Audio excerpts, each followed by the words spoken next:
స్తుతులపై ఆసీనుడా, పరిశుద్ధతలో మహనీయుడా, స్వరమండలము సితారతో నిన్ను కీర్తింతును.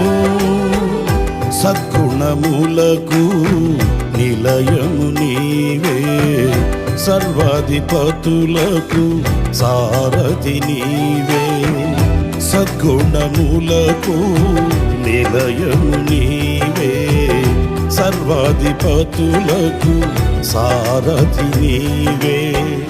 దైవములనబడిన వారికి నీవే దేవుడవు, మహాదేవుడవు. దైవములనబడిన వారికి నీవే దేవుడవు, మహాదేవుడవు. ఇదిగో నా జీవితం దేవానికంకితం, బ్రతుకైనా చావైనా నీ కోసమే.